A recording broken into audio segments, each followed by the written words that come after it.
Hello, everybody. Jim Powers of MaryvilleSaints.com and Saints Vision as we continue to visit with our coaches this week. And joining us is our men's basketball coach, Kevin Carroll. And Kevin, a split on the weekend, and I really think just a tremendous, tremendous effort on Saturday afternoon. You know, battling some adversity, especially once again that stretch at the end of the first half into the second half. But boy, did the guys respond very well. Yeah, and you know, I say this all the time, but it's a make or miss game, and you know, the thing about it is we did not play very well, or did not shoot the ball very well offensively in either game this week. But in the second game, we did a tremendous job of controlling our turnovers and controlling the boards.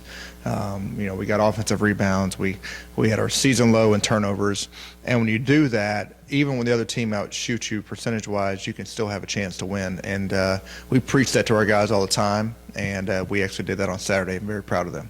How clutch was Max, though? Did that play at the end of the game with 10 seconds left, and then he steps to the line and knocks down the free throw, and then a great defensive stop on the other side. Didn't even let William Joel get a shot off. Yeah, and you know, Max, obviously big shot and free throw, but let's not forget the hockey assist and the assist from Forrester and Damian to get him a shot right around the basket. But you know, that's what you expect from a redshirt junior, a four-year player, is a guy to step up there and be able to make those plays. And you know, defensively, in the huddle there, the last possession, the guys voiced, you know, kind of what they wanted to do there, and we went with that, and it worked out for us. You know, the thing too is not a lot of people understand we're playing some very good defense at times, and it seemed like in the second half, that last 15 minutes.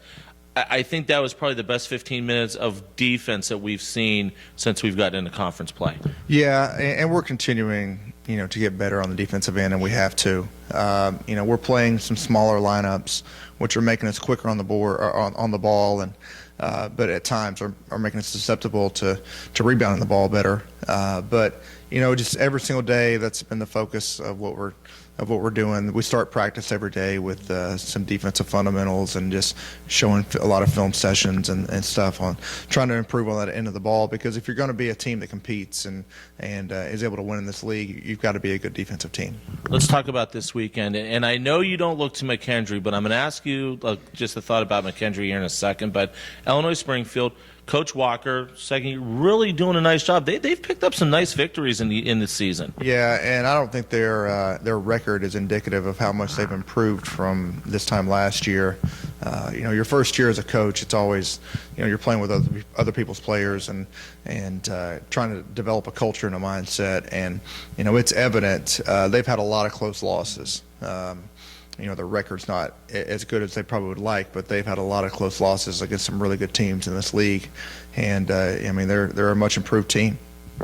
Let's talk a little bit about McKendree. And I know you don't look at them per se team-wise, but there's a possibility we could have history either joining us, being already done, or a chance for history with Harry Statham. And I know he's a guy that you look up to and respect. And I think everybody in the GLVC in the Midwest respects what Harry has done, looking to break Pat Summitt's all-time coaching record. Yeah, what an honor. I mean, we have, you know, we put it against another legend, Larry Holly, on Saturday, and Coach Statham, you know, this weekend. What an honor to be in a league where you have coaches who have achieved those types of milestones and to be able to compete against those guys every day.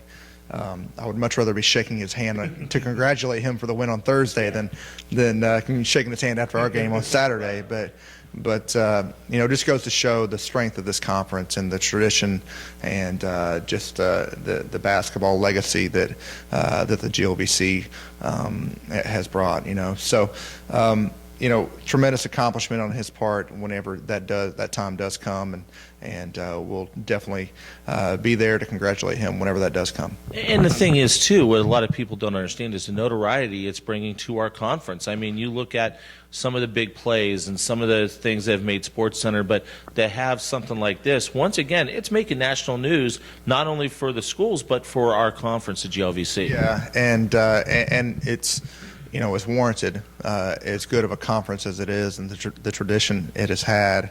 I hope that I'm not on SportsCenter on Saturday, but but you know, like I said, very much well due, and you know, very honored to have the opportunity to compete against a legend like that. Outstanding stuff, Kevin. Thanks so much. We'll talk to you tomorrow night at the Simon Center. Okay, thank you. Kevin Carroll joins us as he does every week, and we'll talk to Coach on Friday, previewing a little bit more about McKendree on Saturday. But Saints Vision, Thursday night, 7:25 with the men's game as they take on the Prairie Stars from Illinois Springfield. For Coach, I'm Jim Powers. Thanks so much for tuning in to MaryvilleSaints.com and Saints Vision. Have a great week, and as always, go Saints.